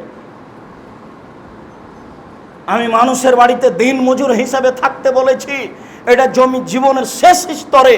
আমি বলেছি বৈধ রুজির জন্য বাপের জমি বিক্রি করে কোটি টাকার ব্যবসা করেন, সেটাই ভালো। কলকাতাতে হিরোইন কিনে ঢাকায় বিক্রি করে একদিনে ধনী হতে হবে না। কোটি টাকা ব্যাংকে লোন নিয়ে বাড়ি গাড়ি করতে হবে না। শ্বাস বন্ধ হয়ে গেলে ফাঁসি হয়ে যাবে। ফাঁসি পৃথিবীর কোনো মানুষ রক্ষা করতে পারবে না, টাকা পয়সা দিয়ে কেউ রক্ষা করতে পারবে না। জিবরাইলের ক্ষমতা না আপনার ফাঁসি রক্ষা করার, তার নাম হারাম রুজি। পৃথিবীর কোনো মানুষ, কোনো ফেরেশতা, কবি, নবী, রাসূল, পৃথিবীর কোনো মানুষ, কোনো নবী, কোনো ফেরেশতা বিচারের মাঠে আপনার ফাঁসি রক্ষা করতে পারবে না। তার নাম হচ্ছে কর্জ, তার নাম ঋণ। সব পাপ ক্ষমা হয়ে যাবে, ঋণ ক্ষমা হবে না। আল্লাহ নবী বললেন, লোকটার ঋণ আছে? জি আছে। কেউ পরিশোধ করবে? জি আছে আমি। আচ্ছা ঠিক আছে, জানাজা পড়ালাম। আর একটা, লোকটার ঋণ আছে? জি। কেউ পরিশোধ করবে? কেউ দাঁড়ায় না। তখন তিনি বললেন, ঠিক আছে জানাজা করো, আমি গেলাম। তার মানে আপনার জানাজা হবে না। ঋণ আছে, ব্যাংকে টাকা নিয়ে অনেক কিছু করলেন, বাড়ি গাড়ি করলেন, আপনি বুঝতে পারেননি, শ্বাস বন্ধ হওয়ার সাথে সাথে ফাঁসি হয়ে যাবে। কেউ রক্ষা করতে পারবে না, পৃথিবীর কোনো কিছু রক্ষা করতে পারবে না। আল ইয়াউমা লা তামলিকু নাফসুন লিনাফসিন শাইআ, আল ইয়াউমা আল আমরু লিল্লাহ। আজ কোনো মানুষ কোনো মানুষের কোনো উপকার করতে পারবে না, একাচ্ছত্র মালিকানা আমার হাতে। আইনাল জাব্বার আইনাল মুতাকাব্বির, স্বৈরাচারী, স্বেচ্ছাচারী, অহংকারী, বদমেজাজিরা কোথায়? আনা মালিকুল আমলাক, আমি হচ্ছি রাজাধিরাজ। এই ঘোষণা দিয়ে বিচার শুরু হবে, তার নাম কাহার। খুব কঠোর কঠিন, কারো রক্ষা হবে না। সামান্য কাজে যায়েন না, পয়সা উপার্জন করেন বেশি করে। আমি এ কথাই বলছি, বলতে গিয়ে বলেছি 600 কিলোমিটার যেতে হবে, টাকা পয়সা নেই, খুব দুর্দিন, প্রচণ্ড রৌদ্র, বাইরে হাঁটা যায় না, যেতে হবেই। রাসূল আদেশ করেছে, খানা পানি নেই, কিছুই নেই, গাছে ফল পেকে এসেছে মাত্র। দুর্দিন আর দুর্দিন, প্রচণ্ড রৌদ্র, মাঠে না রাস্তায় নামা যায় না, যেতেই হবে। কালকে আদেশ, ওমর কি দিতে পারো? অর্থ সম্পদের অর্ধেক দিলাম। ভালো কথা, আজকে সবকে ঠগিয়ে দিব। ওমরের হিসাব। আবু বকর সিদ্দিক কি দিতে হবে? আবু বকর সিদ্দিক রাদিয়াল্লাহু তাআলা বলেন, আপনাকে আর আল্লাহকে বাড়িতে রেখে যা আছে সবই দিয়ে দিলাম। হতে পারে যে ভ্যান ভাড়াও হবে না, তবে তিনি যা বলেছেন এই বাক্য ডিঙ্গিয়ে পৃথিবীর কোনো মানুষ আর আগে যেতে পারবে না। ও দিয়ে ভ্যান ভাড়াও হবে না। উসমান কি করতে হবে? উসমান বলেন, আল্লাহর নবী, যত মানুষ তাবুকের যুদ্ধে যাবে সমস্ত মানুষের অর্ধেকের যাতায়াত খরচ, খাওয়া খরচ আমি দিব। তার মানে 30,000 মানুষ আছে, 3 মাস লাগবে যেতে আসতে। 15,000 মানুষকে 3 মাস খাওয়াবেন। 15,000 মানুষকে 15,000 উঁট দিবেন। একটা উঁটের দাম যদি 1 লক্ষ টাকা হয়, তাহলে 15,000 উঁটের দাম কত? তার নাম ধনী। কখনো আপনি ছেলে মেয়েকে নিঃস্ব করে ছেড়ে যাবেন না। আল্লাহ নবী বলছেন যে ছেলে মেয়েকে নিঃস্ব করে ছেড়ে যায় না, যে আর একজনের কাছে হাত পাতবে, সাবধান। হাদিস বুখারী মুসলিম। আল্লাহ নবী বলছেন, দেওয়া হাত খান গ্রহণ করো, নেওয়া হাত খান গ্রহণ করিও না। দেওয়া হাত খান ভালো, নেওয়া হাত খান খারাপ। দেওয়া হাত খান দানশীল, নেওয়া হাত খান ভিক্ষুক। কোনো সময় নেওয়া হাতটা গ্রহণ করবে না, দেওয়া হাতটা গ্রহণ করিও, জীবনে সফলতা অর্জন করতে পারবা। তাই তিনি বলছেন দিন মজুরকে দান করতে হবে, মানে দেওয়া শিখো। যে যা টাকা পয়সা দিচ্ছেন ছেলে মেয়ের হাত দিয়ে দেওয়াবেন, ছেলে মেয়ে দিতে শিখুক। আপনার অবর্তমানে যেন ছেলে মেয়ে মুসাফিরকে খাওয়াতে পারে, অসহায় মানুষকে খাওয়াতে পারে। আপনার বাড়ির নাম হবে মেহমানখানা। যেমন আপনার বাপের অভ্যাস ছিল, আপনার দাদার অভ্যাস ছিল, ওই গতিতেই ফিরে যেতে হবে। শতদিন বলেছি, মনে রাখবেন, হালাল স্পষ্ট, হারাম স্পষ্ট। কেউ যদি সন্দেহের মধ্যে পড়ে যায় তাহলে পরকাল হারিয়ে গেছে। সন্দেহ থেকে বাঁচতে হবে। কার রাই রাখালের মতো, ইয়া রাহাল আল হেমা, যে রাখাল আইলে গরু চড়াচ্ছে, সম্ভাবনা রয়েছে আইলে গরু চড়ালে গরুতে ধানে মুখ দিতে পারে। আইল বুঝেন কি না আমি জানি না। আল্লাহ নবী বলছেন, আইলে গরু নিয়ে যায় না, গরু থাকতে থাকতে ধানে মুখ দিতে পারে। ঠিক তুমি সন্দেহযুক্ত রুজি উপার্জন করিও না, তুমি বিপদে পড়ে যাওয়া। মনে রেখো, আলালে কুল্লে মালিকিন হেমা হেম আল্লাহ মহারে মোহ। আল্লাহর একটা সীমারেখা রয়েছে, মানুষের একটা, দেশের একটা সীমারেখা রয়েছে। বাংলাদেশ শুরু হলে ভারত শেষ হয়, ভারত শেষ হলে বাংলাদেশ শুরু হয়। আর আল্লাহর সীমারেখা হচ্ছে হালাল হারাম, হালাল শেষ হলে হারাম শুরু হয়, হারাম শুরু হলে হালাল শেষ হয়। এরপরে তিনি বলছেন, মনে রেখো, মানুষের শরীরে একটা টুকরা রয়েছে, যতক্ষণ পর্যন্ত টুকরা ভালো আছে, মানুষটা ভালো আছে, ওই যা ফাসাদাত ফাসাদাল জাসাদ কুল্লহু, যখন ওই টুকরা খারাপ হয়ে যাবে গোটা মানুষটাই খারাপ হয়ে যাবে। আলা ওয়াহিয়াল কালব, মনে রেখো সেটাই অন্তর। যার অন্তর ভালো তার সবই ভালো, যার অন্তর খারাপ তার সবই খারাপ। যার ভিতর ভালো তার সবই ভালো, যার ভিতর খারাপ তার সবই খারাপ। আপনার সাথে বলে গেছে একরকম, ওটা মুখে বলেছে, ভিতরে আর একটা ছিল, সেই সবচেয়ে খারাপ মানুষ বলে রাসূল সাল্লাল্লাহু আলাইহি ওয়াসাল্লাম উল্লেখ করেন। হালাল রুজির ব্যাপারে বাহির ভিতর সবটা সমান হতে হবে। আল্লাহ তুমি তৌফিক দান কর, আল্লাহুম্মা আমিন। আল্লাহুম্মা সাল্লি আলাইহি, আল্লাহুম্মা বারিক আলাইহি। আলহামদুলিল্লাহ ওয়াহদা, ওয়াসসালাতু ওয়াসসালামু আলা মান লা নাবিয়্যা বাদা। আবু হুরায়রা রাদিয়াল্লাহু তাআলা আনহু বলেন, ইয়াতি আলান নাসি জামানুন মানুষের উপরে এমন একটা সময় চলে আসবে, মানুষ বিবেচনা করবে না উপার্জনের সময় আমিনাল হালাল আমিনাল হারাম, এটা বৈধ না অবৈধ, তার উপার্জনের ব্যাপারে কোনো বিবেচনা থাকবে না, চিন্তা ভাবনা থাকবে না। এই হাদিসটা আবার বুখারী মুসলিমে এইভাবে এসেছে। আনাস রাদিয়াল্লাহু তাআলা আনহু বলেন, রাসূল সাল্লাল্লাহু আলাইহি ওয়াসাল্লাম বলেছেন, লাল ফাকরু আখশা আলাইকুম, তোমরা দরিদ্র হয়ে যাওয়া এ ভয় আমি করি না। আমার উম্মাত দরিদ্র হবে এ ভয় আমি করি না। আমার উম্মাত ধনী হয়ে যাবে এ কথাই ঠিক, কেউ ভিক্ষে নেবে না, সেদিন চলে আসবে। তবে আমার ভয় হচ্ছে যে বসে তা তালাইকুম দুনিয়া কামা বসে তাত মান কানা কাবলাকুম, তোমাদের সামনে পৃথিবী উপার্জনের প্রযুক্তি তুলে ধরা হবে। দেখা যাবে প্রযুক্তি আর প্রযুক্তি, টাকা আর টাকা, তখন তোমরা এইসব টাকার পিছনে পড়ে যাবা। তুহলিকুম কামা হালাকাতহুম, তোমাদের এই টাকা তোমাদেরকে ধ্বংস করে দিবে, যেমন পূর্বের মানুষকে ধ্বংস করেছে। তারাও এভাবে প্রতিযোগিতার উপার্জনে রেগেছিল, এইভাবে মেশিন টিপলে রাতে রাতে টাকা, বুঝলো না যে উপার্জন করছে, কোথায় হালাল আর কোথায় হারাম, কারো বিবেচনার হিসাব নাই। টাকা জমা হচ্ছে এটাই তার মাথায় আছে, ব্যাংকের খবর তাই, এমনি উপার্জন তাই, ইন্স্যুরেন্সে চাকরি করে, কত ব্যবস্থা উপার্জনের, আপনি হিসাবই পাবেন না। 10 বছর পরে আরও উপার্জনের এরকম পথ ও পন্থা খুলে যাবে। আমি বলিনি এই কথা, হাদিস বুখারী মুসলিম। রাসূল সাল্লাল্লাহু আলাইহি ওয়াসাল্লাম বললেন, ফাত্তাকুদ দুনিয়া ওয়াত্তাকুন নিসা, তোমরা মহিলা থেকে বেঁচে থাকো, পৃথিবী থেকে বেঁচে থাকো। মহিলা যেমন মানুষকে বিপদে ফেলতে পারে, পৃথিবীর টাকা পয়সা মানুষকে বিপদে ফেলতে পারে, এই কথাই ঠিক। তাই তিনি বললেন পৃথিবী থেকে বেঁচে থাকো, না বুঝে পৃথিবী উপার্জন করে নইলে তোমাকে ধোকায় ফেলে দেবে। আর দুনিয়া হলো অতুন খাজেরা, পৃথিবী হচ্ছে মিঠা বস্তু, সাবধান। একলহল বারল ফাজর, ভালো মানুষও খায় মন্দ মানুষও খায়, অতএব বিবেচনা করে খাও, ধনী হও তাতে আসে যায় না। বৈধ ব্যবসা করতে গিয়ে যদি কোটি টাকা জরিমানা লাগে তা লাগুক, স্টিমার এসে চট্টগ্রামে থেমেছে, যদি আজকে মাল নামাতে পারি তাহলে জরিমানা লাগবে না, আর যদি কালকে নামে তাহলে রাতে 50,000 টাকা জরিমানা লাগবে সকালে। কিন্তু যার সিগনেচারে নামবে, আমি বলছি একটু সিগনেচার করে দেন, ও বলছে 50,000 টাকা লাগবে। আপনি দিয়ে করেন, আপনি তখন মাজলুম, কোনো সমস্যা নেই। আমার ব্যবসা বৈধ ছিল, ঠিক মতো এসেছে, কিন্তু ও সিগনেচার দেবে না, ও জালেম, আমি মাজলুম, ও ধরা খাবে, আমি ধরা খাবো না। আমার পৈতৃক সম্পত্তি খাজনা দিতে গিয়ে আমার কাছে বেশি টাকা নিচ্ছে, নইলে আমার পৈতৃক সম্পত্তি হারিয়ে যাবে। আমি মাজলুম, যে নিচ্ছে সে জালেম, জবাবও দিবে। আপনি টাকা দিয়ে পৈতৃক সম্পত্তি রক্ষা করেন, তখন আপনি জালেম নন, তখন আপনি মাজলুম। সম্মানিত দিনী ভাই বোন, বিবেচনা করে উপার্জন করতে হবে, নইলে পরকাল হারাবে। আনাস রাদিয়াল্লাহু তাআলা আনহু বলেন, রাসূল সাল্লাল্লাহু আলাইহি সাল্লাম বলেছেন, মনে রেখো 4টা জিনিস আছে, যদি তোমার থাকে তাহলে তোমার সব কিছু আছে, মনে রেখো। আর এই 4টা যদি না থাকে তাহলে তোমার সব কিছু হারিয়ে গেছে, এটা মনে রেখো। 4টার একটা হচ্ছে ইফাতুন ফি আমাদিন, বৈধ রুজি। বৈধ রুজি যদি থাকে সব কিছু আছে, ইহকাল আছে পরকাল আছে। আর যদি বৈধ রুজি না থাকে তাহলে সব হারিয়ে গেছে, ইহকালও গেছে পরকালও গেছে।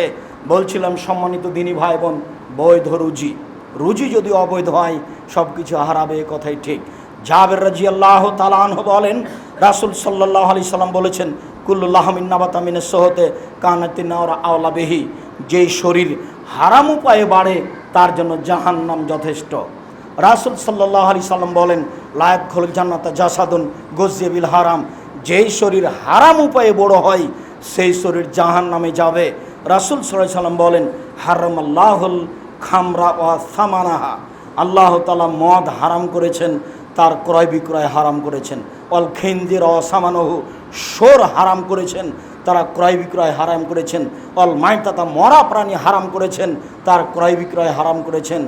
অল আসনামা, পুতুল হারাম করেছেন, পুতুল বাড়িতে রাখবেন না, সেটা প্লাস্টিকের হোক, যেটাই হোক না কেন, সেটা কাগজের হোক পলিথিনের হোক, পুতুল যেন কোনো প্রকার আপনার বাড়িতে না থাকে, তার আপনি ব্যবসা করবেন না। এর যত পথপন্থা আছে সব হারাম। রাসূল সাল্লাল্লাহু আলাইহি সাল্লাম বললেন, লা তাবিউল কায়নাত, গান বাজনা বাদ্যযন্ত্রের মাধ্যম ক্রয় করিও না, বিক্রয় করিও না। ওলা তাস্তারুহুন না, গান বাজনা বাদ্যযন্ত্রের মাধ্যম ক্রয় করো না। ওলা তুয়াল্লিমুহুন না, তোমরা গান বাজনা বাদ্যযন্ত্র শিখিয়ে দিও না। হেডমাস্টারের হেডমাস্টারই চলে না গান বাজনা বাদ্যযন্ত্র ছাড়া। রাসূল সাল্লাল্লাহু আলাইহি ওয়াসাল্লাম টোটালি না করে দিলেন। তারপরে তিনি বললেন সামানুহুন্না হারাম, এর মাধ্যমে যত পয়সা উপার্জন হবে সব হারাম। টাকা ছিল আপনার পৈতৃক সম্পত্তি বিক্রি করা, ওই যে দোকানে টাকা, আপনি সারা রাত সারাদিন চেষ্টা করে ব্যবসা করছেন, কিন্তু দোকানে টিভি ল্যাংটা মেয়ে নাচে, সব কিছু হালাল ছিল, ওর কারণে হারাম হয়ে গেল। আপনি হয়তো বা বুঝতে পারছেন না। রাসূল সাল্লাল্লাহু আলাইহি ওয়াসাল্লাম এভাবে বলেন। সম্মানিত দিনী ভাই বোন, হারামের সবচেয়ে বড় পথ হলো সুদ। যতগুলি হারামের পথ রয়েছে তার সবচেয়ে বড় পথ হলো সুদ। সুদ দিয়ে আপনার জীবিকা নির্বাহ বিভিন্নভাবে হারাম হবে, তবে আপনি যেখানে নিরুপায় সেটা ভিন্ন কথা। আল্লাহ তাআলা বলেন ইয়ামহুকুল্লাহু রিবা ওয়ায়ুরবি সাদাকাত, আল্লাহ দানের পয়সাকে বাড়িয়ে দেন আর সুদের পয়সাকে কমিয়ে দেন। সুদ খেলে ভিক্ষুক হতেই হবে, আজ হোক আর কাল হোক। আল্লাহ তাআলা বলেন আহলাল বাইয়া ওয়া হারাম রিবা, আল্লাহ ক্রয় বিক্রয় ব্যবসাকে হালাল করেন আর সুদকে হারাম করেন। আল্লাহ তাআলা বলেন ইয়া আইয়ুহাল্লাযিনা আমানু লা তাকুলু রিবা আজাফা মুজাফা, হে পৃথিবীর মানুষ যারা আল্লাহকে বিশ্বাস করো, পরকালকে বিশ্বাস করো, তোমরা সুদ খায়ো না। আল্লাহ তাআলা বলেন ইয়া আইয়ুহাল্লাযিনা আমানু তাকুল্লাহ, হে পৃথিবীর মুসলিম পুরুষ নারী তোমরা আল্লাহকে ভয় করো, ওয়া দারু মা বাকিয়া মিনার রিবা, যত সুদের লেনদেন আছে সব ছেড়ে দাও, সুদ হারাম। রাসূল সাল্লাল্লাহু আলাইহি ওয়াসাল্লাম বলেন লানাল্লাহু আকালা রিবা ওয়া মুকিলাহু ওয়া কাতিবাহু ওয়া শাহিদাইহি, আল্লাহর নবী অভিশাপ করেন যে সুদ খায়, যে সুদ দেয়, যে সুদ লিখে, যে সুদের সাক্ষী থাকে, সবাই একই রকম পাপী, সবাই অভিশপ্ত। রাসূল সাল্লাল্লাহু আলাইহি ওয়াসাল্লাম এই কথা বলেন। রাসূল সাল্লাল্লাহু আলাইহি ওয়াসাল্লাম বলেন দিরহাম রিবা ইয়াকুল রাজুল আলাম আসাদু মিন সিত্তাতিন সালাসিনা জিনিয়া, কেউ যদি জেনে শুনে 1 টাকা সুদ খায়, 36 বার জেনা করে যত পাপ হবে, 1 টাকা সুদ খেলে তার চেয়ে বেশি পাপ হবে। সুদেরই পাপ এমন একটা পাপ যার ভাষা যেভাবে উল্লেখ হয়েছে আল্লাহর নবী আর কোনো পাপের ভাষা এভাবে উল্লেখ করেননি। জানেন কি পৃথিবীতে সবচেয়ে বড় পাপ কোনটি? পৃথিবীতে সবচেয়ে বড় পাপ শিরক, কিন্তু তার ভাষা এরকম নয়। জানেন কি পৃথিবীতে দ্বিতীয় মহাপাপ কি? পৃথিবীতে দ্বিতীয় মহাপাপ হলো পিতামাতার অবাধ্য চলা, তবে তার ভাষা এরকম নয়। জানেন পৃথিবীতে তৃতীয় মহাপাপ কি? পৃথিবীতে তৃতীয় মহাপাপ হলো মিথ্যা সাক্ষী দেওয়া। পাবনা জেলায় কতগুলো মানুষ 20 বছর থেকে জেলে আছে, ও নিজেই জানে না আমি কেন জেলে। জজ জানে না ঘটনা কি, উকিল জানে না ঘটনা কি, সবাই না জানার উপরে ফাঁসি দিয়েছে, আজীবন জেল। ও নিজেও জানে না আমি কেন জেলে, ঘটনার দিন তো আমি রংপুরে ছিলাম, আমি কিভাবে অপরাধী বুঝতে পারেননি। রাসূল সাল্লাল্লাহু আলাইহি ওয়াসাল্লাম বলছেন পরিস্থিতি এরকমই হবে। মিথ্যা সাক্ষী, এমন সাক্ষী লোকটা বলছে আমি তাকে 2 চোখে মারতে দেখেছি, জজের সামনে বলছে, অথচ বলছে যার কথা ও সেদিন রংপুরে ছিল। বুঝতে পারছেন না মনে হয়, তার নাম মিথ্যা সাক্ষী। এটা হলো পৃথিবীতে তৃতীয় মহাপাপ। মানুষকে হত্যা করা পৃথিবীতে 4র্থ মহাপাপ। এখনও আপনার সুদ আসেনি সিরিয়ালে, তাহলে সুদ মহাপাপে কথা ঠিক, তবে সিরিয়ালে অনেক পরে। এরপরও তার ভাষাগুলি কেমন দেখুন। রাসূল সাল্লাল্লাহু আলাইহি ওয়াসাল্লাম বলছেন কেউ যদি জেনে শুনে 1 টাকা সুদ খায়, তাহলে 36 বার জেনা করে যত পাপ হবে, 1 টাকা সুদ খেলে তার চেয়ে বেশি পাপ হবে। কই এমন ভাষা তো শিরকের ব্যাপারে বললেন না, কই এমন ভাষা তো বাপ মাকে গালি দেওয়ার ব্যাপারে বললেন না, কই এমন ভাষা তো মিথ্যে সাক্ষীর ব্যাপারে বললেন না, কই এমন ভাষা তো মানুষকে হত্যা করার ব্যাপারে বললেন না। তার মানে এই পাপে সমাজ নষ্ট হয় সুদের পাপে, যার কারণে সব এই পাপে ঘেরা পড়বে, যার কারণে এই পাপটা এইভাবে উল্লেখ রয়েছে। রাসূল সাল্লাল্লাহু আলাইহি ওয়াসাল্লাম বলেন আর রেবা সাবুনা জুজান আইসারান কাজুল উম্মাহু, সুদের পাপের 17টি ভাগ রয়েছে। ছোট ভাগ হলো মার সাথে জেনা করলে যেমন পাপ হয়। নেন এবার কি দিয়ে আপনাকে বুঝাবো সুদ কি জিনিস, অথচ প্রায় মানুষই সুদের সাথে জড়িত। কিস্তি না হলে আপনার দিন চলে না। আপনাকে আমি ভিক্ষা করে খেতে বলিনি, তবে ভিক্ষা করে খাওয়া যায়, কিস্তি তোলা যায় না। আমি কোনোদিন কাউকে ভিক্ষা করে খেতে বলিনি। ভিক্ষা করা কাজ ভালো নয়, কেননা ওটা এভাবে নিতে হয়। কোনটা বাড়ি থেকে বের হবেন তার আগে মাকে বলে দিবেন, বোনকে বলে দিবেন, স্ত্রীকে বলে দিবেন, শোনো বাড়ি থেকে বের হওয়ার সময় আমার পকেটে 50টা খুচরা টাকা দিও, 10 টাকা 20 টাকা দিও। ভিক্ষুক চাইলে খালি দেখি 500 টাকা নোট, তখন বলি মাফ করো, মাফ করো। ও কত অপরাধ করেছে, দিনরাত মাপ চাচ্ছেন কেন, এত হিসাব কেন? আজ থেকে অনুরোধ জানাচ্ছি, আর কোনোদিন বাড়ি থেকে বের হবেন না খুচরা টাকা ছাড়া। পকেটে যেন খুচরা টাকা থাকে জরুরিভাবে। এই যে একটু পরে কোটাটা সামনে দিয়ে ঘুরবে, তখন দেখবেন যে গোটা টাকা আছে 500 টাকা, কেমনে দিই? তখন ধীরে কোটাটা পাশে করে দিবেন, দিতে পারবেন না কিছু। কেন? বের হওয়ার সময় 10টা টাকা পকেটে ছিল না, 20টা টাকা 50টা টাকা পকেটে ছিল না। জরুরি অনুরোধ, শুধু অনুরোধ নয়, আপনি দিনী ভাই হিসাবে জরুরি আদেশ আপনার স্ত্রীকে বলে দিবেন, আপনার মাকে বলে দিবেন, আপনার বোনকে বলে দিবেন, শোনো আমি যখন বের হবো ব্যাগটা হাতে করে, তখন আমার পকেটে 50টা 200টা একটা খুচরা টাকা দিয়ে দিও। যত ফকির আসবে আমি যেন 10টা টাকা দিতে পারি। মসজিদে যখন এটা কোটাটা আমার সামনে দিয়ে যাবে, তখন যেন আমি 20টা 50টা টাকা দিতে পারি। আর জামিয়া সালাফিয়া তো আছেই, জামিয়া সালাফিয়া তো জাতিকে উন্নত মানের শিক্ষা দিতে চাই, সেটা তো আমাকে দোয়া করতে হবে, না হলে জরুরিভাবে সেখানে পয়সা দিয়ে আসতে হবে, এটা তো আমার জিম্মেদারি। কিন্তু খালি বের হয়ে গেছেন, কি করবেন? কোনোদিন খালি বের হবেন না। আমার মা বলতো, যখনই বাড়ি থেকে বের হতাম তখন বলতো, কিছু খুচরা টাকা নিয়েছো? কেন আম্মা? তো বলছে, বেটা ছেলেকে খালি বের হতে হয় না, টাকা নিয়ে বের হতে হয়। কেন? যে আমার মা বলতেন, আমি নিজেও জানি, বাড়ি থেকে বের হতে হবে তখন কিছু টাকা পয়সা নিয়ে বের হতে হয়, এটা আমার মা বলতেন। তার এই ভাষাটা বলতেন যে বেটা ছেলেকে টাকা পয়সা নিয়ে বের হতে হয়, খালি বের হতে হয় না। সম্মানিত দিনী ভাই বোন, আমরা শেষের দিকে এসে বলছি, রাসূল সাল্লাল্লাহু আলাইহি সাল্লাম হারাম উপার্জনের যতগুলি পথ উল্লেখ করলেন, তার সবচেয়ে জঘন্য ঘৃণিত পথ উল্লেখ করলেন, সেটা হলো সুদ। হালাল রুজি উপার্জন করতে হবে, এ কথাই ঠিক। জীবন বাজি রেখে হালাল রুজির উপার্জনের চেষ্টা করতে হবে যে কোনো মূল্যে। জরুরি অনুরোধ, পয়সা বেশি উপার্জন করতে হবে, এ কথাই ঠিক। যদি পয়সা বেশি উপার্জন না করেন, তাহলে হাত পেতে দিতে হবে, দেওয়া যাবে না। আর সবচেয়ে বেশি পয়সা উপার্জন করা যায় ব্যবসা দিয়ে। রাসূল সাল্লাল্লাহু আলাইহি সাল্লাম নিজে ব্যবসায়ী ছিলেন, তবে ছোটকালে ছিলেন ছাগলের রাখাল, পরকালে ছিলেন শরিকে ব্যবসায়ী। ব্যবসা তিনি ভালোবাসতেন, ব্যবসা দিয়ে অনেকের উপকার করা যায়। 3জনই ব্যবসায়ী, আবু বকর সিদ্দিক রাদিয়াল্লাহু তাআলা আনহু ব্যবসায়ী মানুষ, উমর রাদিয়াল্লাহু তাআলা আনহু ব্যবসায়ী মানুষ, উসমান রাদিয়াল্লাহু তাআলা আনহু ব্যবসায়ী মানুষ। 3জনই ব্যবসায়ী মানুষ, তবে ব্যবসাতে টাকা বেশি কার? উসমান রাদিয়াল্লাহু তাআলা আনহু, তাই তার নাম গনি, মানে দিতে পারেন, সেই জন্য 15,000 মানুষের খরচ দিবেন। হালাল রুজি উপার্জন করতে গিয়ে আপনাকে আমি পিছে হটতে বলিনি, আপনাকে আমি সামনের দিকে আসতে বলছি। কেননা এবাদতের জগতে সবচেয়ে দামি এবাদত দান। তিনি বলছেন সবাকে দান করতে হবে। তখন সাহাবী বললেন, যদি না পারলে মানুষের বাড়িতে কাজ করবে, কাজ করে নিজে খাবে আর মানুষকে দিবে। দেখেছেন, ভাগ করে দিলেন, হাদিস তো বুখারী মুসলিম। তখন সাহাবীগণ বলছেন, যদি কাজ করতে না পারে, কাজ করতে না পারলে অসহায় মানুষের সহযোগিতা করবে, একটা ভ্যান ঠেকে গেছে ঠেলে দিবে। বলছে এটাও যদি না পারে, দেখছেন একই বৈঠকে সাহাবীগণ নিচে নিয়ে যাচ্ছে। তো বলছে, যদি অসহায় মানুষকে সহযোগিতা করতে না পারে, অসহায় মানুষকেও যদি সহযোগিতা না করতে পারে, ইমসিক নাফসানি শাররে ফায়ালাউ সাদকা, তাহলে নিজেকে অন্যায় থেকে বাঁচাবে, এটাই হলো সাদকা। উপার্জনও করে না, সহযোগিতাও করে না, মোবাইল নিয়ে বসে আছে, তাহলে তো হবে না। মোবাইল বন্ধ করে এমনি বসে থাকতে হবে, তাহলে নাকি হবে? উপার্জন করতে হবে, জরুরি। আমার মা বলছে, তুই যেভাবে বলছিস তাতে তো বউ ছেলে বেড়ে যাবে। বলে কি? বাপকেও কাজ করতে হবে। আচ্ছা আম্মা, আপনি ভুল বুঝছেন মনে হয়, বাপকেও কাজ করতে হবে, এ কথাই ঠিক। বাপ ছেলের খাবে না যতদিন পর্যন্ত নিজে কাজ করতে পারে। নিজে কাজ করলে দানের স্বাধীনতা থাকে।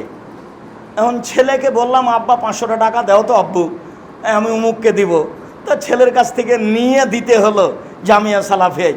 আরে আমি নিজে উপার্জন করি, আমার বয়স 80 তো ঠিকই আছে, আমি উপার্জন করি 20 টাকা, 10 টাকা দান করি, 30 টাকা আমি উপার্জন করি, প্রয়োজনে ছেলের একা দিই। বাপকে এইভাবে বেঁচে থাকতে হবে। যেদিন মা উপার্জন করতে পারে না, সেদিন ছেলে মেয়ে দেখবে, এ কথা ঠিক। কোনো মানুষের বসে খাওয়ার অনুমতি নেই, প্রয়োজনে মানুষের বাড়িতে কাজ করতে হবে, এটাই রাসূল সাল্লাল্লাহু আলাইহি সাল্লামের আদেশ। সম্মানিত দিনী ভাই বোন, বৈধ রুজির উপার্জনের চেষ্টা করতে হবে যে কোনো মূল্যে। হারাম রুজি থেকে বেঁচে থাকতে হবে যে কোনো মূল্যে। কেননা মানুষের জীবনে সবচেয়ে জরুরি কাজ 5 ওয়াক্ত সালাত, নামাজ। তবে তার চেয়েও জরুরি কাজ হলো হালাল রুজি। নামাজ না হলে সবই ঠেকে যাবে, এবার হালাল রুজি না হলে নামাজও ঠেকে যাবে। তারপরে তৃতীয় জরুরি কাজ কোরআন তেলাওয়াত করা। চতুর্থ জরুরি কাজ মানুষ যেখানে বসে গল্প করছে সেখানে না বসা। তারপরে জরুরি কাজ হচ্ছে এই দিনী ভাই বোন হিসেবে আপনাকে আমি বলছি, ঘুমের ঘোরে উপার্জন করতে শিখেন। তার মানে খুব ঘুমিয়ে আছেন, স্বপ্ন দেখবেন উপার্জন, তার মানে আপনি তা ব্যস্ত থাকেন উপার্জনে। আর রাজার হালে ব্যবসা করছেন, ব্যবসা রাজার হালে হয় না। বলছে 20 লক্ষ টাকা আছে ব্যাংকে রেখে দিয়েছি, প্রতি মাসে 1100 করে পাই লক্ষে। অবাক কথা, নিরাপদ ব্যবসা, ব্যবসা এরকম হয়, এটা কিভাবে হলো? বলে ব্যাংকে বলছে যে, বলে নবী যে বলছেন ব্যবসা নিরাপদ নয়, কোনো দিন সমস্যা ঘটলো না। আমি তো কোটি টাকার ব্যবসায়ী, কিনেছি পাবনায় বেগুন, যাবে ঢাকায়, যদি জ্যাম লেগে যায় 7 ঘন্টা দেরি হয়, সব বেগুন পচে যাবে। তার নাম ব্যবসা। টেনশন আছে, ব্যস্ততা আছে, চিন্তা আছে। ব্যবসা এরকম ছিল, 10 লক্ষ টাকা ব্যাংকে রেখে দিয়েছি, কোনো দিন কমলো না, মাসে মাসে এত টাকা পেলাম। এটা তো কেমন নিরাপদ ব্যবসা? ব্যবসা কোনো দিন নিরাপদ হয় না। ব্যবসা তো কোনো কষ্ট ক্লেশ, ত্যাগ তিতিক্ষা বিনিময়, শ্রম ব্যথা সব কিছুর নাম ব্যবসা। নিরাপদে ব্যবসা হয়ে গেলে এমন নাম ব্যবসা নয়। সম্মানিত দিনী ভাই বোন, ব্যবসা করে উপার্জন করতে হবে, ছেলে মেয়েকে উচ্চ শিক্ষিত করার চেষ্টা করতে হবে। প্রয়োজনে ভিক্ষা করে, ছেলে মেয়ে ভিক্ষা করবে না, ছেলে মেয়ে গার্মেন্টসে যাবে না, ছেলে মেয়ে রাস্তাঘাটে নামবে না। আমি যতদিন বাপ বেঁচে আছি আমি জমিদারি দিয়ে পড়াবো, না হয় মানুষের বাড়িতে কাজ করে পড়াবো, না হয় আমি ভিক্ষা করে পড়াবো। এটা আমার জরুরি জিম্মেদারি আমি বাপ হিসাবে। এইটা মনে করতে হবে বাপকে, তাহলে সমাজের উপকার করা যাবে, নিজের উপকার করা যাবে, জাতির উপকার করা যাবে। তারপরে অনুরোধ থাকছে আপনাদের এতদা অঞ্চলে এই মসজিদটি আরও বড় উন্নত মানের করতে হবে। আজকে যত কষ্ট পেয়েছেন এরকম কষ্ট যেন পরবর্তীতে না হয়, এমন একটা ব্যবস্থা করতে হবে। প্রয়োজনে তা 10 তলা হয়ে যাক। সবার একটা চিন্তা ভাবনা থাকতে হবে। তারপরে স্মরণে রাখতে হবে জামিয়া সালাফের কথা। আমার মনে বড় স্বাদ, আমি এদেশের মাটিতে উন্নত মানের প্রতিষ্ঠান গড়বই ইনশাআল্লাহ। 2013 সালের 24 আগস্ট মঙ্গলবার জামিয়া সালাফে রূপগঞ্জ নারায়ণগঞ্জ ঢাকায় বলেছিলাম, আমার হাতে টাকা নেই একথা সত্য, এখানে প্রতিষ্ঠান গড়বে একথা সত্য, ইনশাল্লাহ গড়বে। বিশাল ভূখণ্ডের উপরে জামিয়া সালাফে রূপগঞ্জ নারায়ণগঞ্জ ঢাকা। 2016 সালের 17 ফেব্রুয়ারি রোজ বুধবার বিকাল 4:30টার দিকে বলেছিলাম, জামিয়া সালাফিয়া ডাঙ্গিপাড়া পবা রাজশাহীর মাঠে আমার হাতে টাকা নেই একথা সত্য, এখানে প্রতিষ্ঠান গড়বে একথা সত্য, ইনশাল্লাহ গড়বে। আরও প্রতিষ্ঠান জামিয়া সালাফিয়া তেঘরা বিরল দিনাজপুর, আরও প্রতিষ্ঠান জামিয়া সালাফিয়া 6 মাইল বাবুগঞ্জ বরিশাল, আরও জামিয়া সালাফিয়া অন্যান্য জেলায় গড়বে ইনশাআল্লাহ। সমস্ত প্রতিষ্ঠানের জন্য আপনি আন্তরিকভাবে দোয়া করবেন। আপাতত এই 2 প্রতিষ্ঠানে 3850 জন ছেলে মেয়ে পড়াশোনা করে, তার 500 জন অসহায় আর 210-15 জন এতিম, যাদের লালন পালন আপনারা করে থাকেন। এই 2 প্রতিষ্ঠানের শিক্ষক শিক্ষিকা কর্মচারীর প্রতি মাসে বেতন লাগে প্রায় 20 লক্ষ। জামিয়া সালাফিয়া ডাঙ্গিপাড়ায় একটা আবাসিক ভবন নির্মাণ হতে যাচ্ছে, যাতে ছাত্র পড়াশোনা করবে 5000 একসাথে। জামিয়া সালাফিয়া ডাঙ্গিপাড়া পবা রাজশাহীর বায়তুল হাম জামে মসজিদে একতলায় মুসল্লি ধরে প্রায় 3000। জামিয়া সালাফিয়া রূপগঞ্জ নারায়ণ ঢাকার বায়তুল হাম জামে মসজিদ 200 শতক জমির উপরে তৈরি হতে যাচ্ছে, যার একতলায় মানুষ সালাত আদায় করতে পারবে 10,000 একসাথে ইনশাআল্লাহ। এইসব প্রতিষ্ঠানগুলি আপনার সামনে রয়েছে, এর জন্য আন্তরিকভাবে দোয়া করবেন। এটা আমার পক্ষ থেকে আপনার দিনী ভাই হিসাবে প্রথম দাবি। এরপরে দ্বিতীয় দাবি, দানের হাত প্রশস্ত করবেন। এরপর তৃতীয় দাবি, জামিয়া সালাফের পক্ষ থেকে, জামিয়া সালাফের মুখপাত্র পত্রিকা মাসিক আল ইতিসাম পত্রিকা সবার অন্তরের প্রতিষ্ঠান, সবার ভালোবাসার পত্রিকা মাসিক আল ইতিসাম পত্রিকা, যাতে রয়েছে 50টা প্রশ্নের উত্তর, যাতে আপাতত আছে 10 জন মুফতি, যাদের মাধ্যমে ফতোয়া বের হয়ে আসে। প্রত্যেক মাসে বৈঠক বসে, আমি সে বৈঠকের দায়িত্ব পরিচালনা করি। আরও অন্য বই আছে, পড়েন আপনারা। আবদুল্লাহর বই পড়েন, তার বইয়ের সাথে ভালোবাসা রাখেন, কেননা আমিও নিজে তার বই পড়ি। ও বক্তব্য দিলে আমিও দেখি, তখন আমাকে শিশু বলে মনে হয়, আমি মনে হয় সবগুলো পড়িনি এমনটা যেন মনে হয়। তা আমি আপনাদেরকে আন্তরিকভাবে দোয়া করার জন্য বলি যে তাদের উপরে যেন মানুষের বদ নজর না লাগে। তারা যেন জাতির খিদমত করতে পারে, ওদের খিদমত যেন আল্লাহ কবুল করেন। আর আমার জন্য একটু ভাঙাচোরা করিয়ে না, আমি আপনাদের জন্য দোয়া করি, আল্লাহ যেন আপনাদের হেফাজতে রাখেন, অর্থ সম্পদে বরকত দান করেন। আবদুল্লাহর মিন্নাতুল বাড়ি কিনেন, আপনার ওই হালান কি রিজিক বই কিনেন, আরও বই কিনেন। তবে প্রতিষ্ঠানের পক্ষ থেকে কে বড় ক্ষতিগ্রস্ত, কে বড় লাভবান, আদর্শ পরিবার, আদর্শ নারী, বক্তা শ্রোতার পরিচয়, তাফসির কি মিথ্যা হতে পারে, মরণ একদিন আসবে, সব বইগুলি স্মরণ রাখবেন। সম্মানিত দিনী ভাই বোন, আমি আব্দুর রাজ্জাক বিন ইউসুফ আপনাদের সার্বিক কল্যাণ কামনা করে, দূর দূরান্ত থেকে এসেছেন, সবার কল্যাণ কামনা করে, এই মসজিদের জন্য আন্তরিকভাবে দোয়া করার দাবি রেখে, জামিয়া সালাফিয়ার বিষয়টি মনে রাখার দাবি রেখে আজকের জুমার খুতবা এখানে শেষ করছি। সাল্লাল্লাহু আলাইহি ওয়াসাল্লাম। সামনে তোমাতে হচ্ছে